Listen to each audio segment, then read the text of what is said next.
பள்ளி விடுமுறை வந்ததும் சிறுமி மித்ரா ரொம்ப சந்தோஷமானாள்.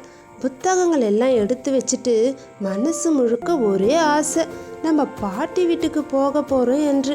அம்மா பையை தயார் செய்தபோது மித்ரா பாட்டி வீட்டு நினைவுகளை நினைத்து சிரித்து கொண்டிருந்தாள்.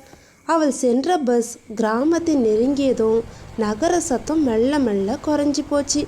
அவள் பசுமையான வயல்களையும் ஆடுகள் மாடுகள் எல்லாம் அவ கண்ணுக்கு தெரிஞ்சது. காற்றில் மண்மணம் வீசியது. இதுதான் பாட்டி ஊர் என்று மித்ரா மனசுக்குள் சொல்லி கொண்டா.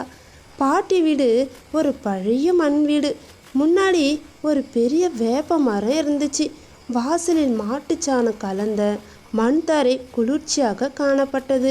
பாட்டி வாசலில் நின்று மித்ராவை பார்த்து வா கண்ணா என்று அன்பாக அழைச்சாங்க.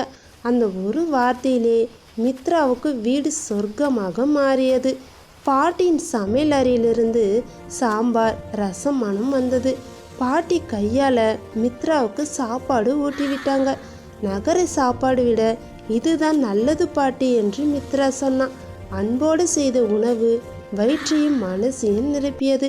மாலையில் பாட்டி மித்ராவை தோட்டத்துக்கு கூட்டி சென்றாங்க. துளசி செடிக்கு தண்ணீர் ஊற்றினாங்க. மாடு மெதுவாக மேய்ந்தது. பறவைகள் கூட்டமாக வானில் பறந்துச்சு.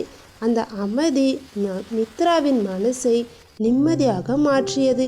இரவில் மின்சாரம் போனதால் விளக்கின் ஒளியில் பாட்டி பழைய கதையை மித்ராவுக்கு சொன்னாங்க. ராஜா ராணி நல்ல மனசு கொண்ட மனிதர்கள். அந்த கதையை கேட்டு பாட்டியின் மடியிலேயே மித்ரா தூங்கிட்டா. விடுமுறை முடிந்து வீடு திரும்பும் பொழுது மித்ராவின் கண்களில் கண்ணீர் வந்தது. பாட்டி அவளை அணைத்து அன்பு இருந்தா எங்கிருந்தாலும் வீடு தான் என்றாங்க. அந்த வார்த்தை மித்ராவின் மனசில் என்றும் பதிந்து போனது. இந்த கதையின் பாடம் அன்பும் நிம்மதியும் இருந்த இடமே உண்மையான வீடு.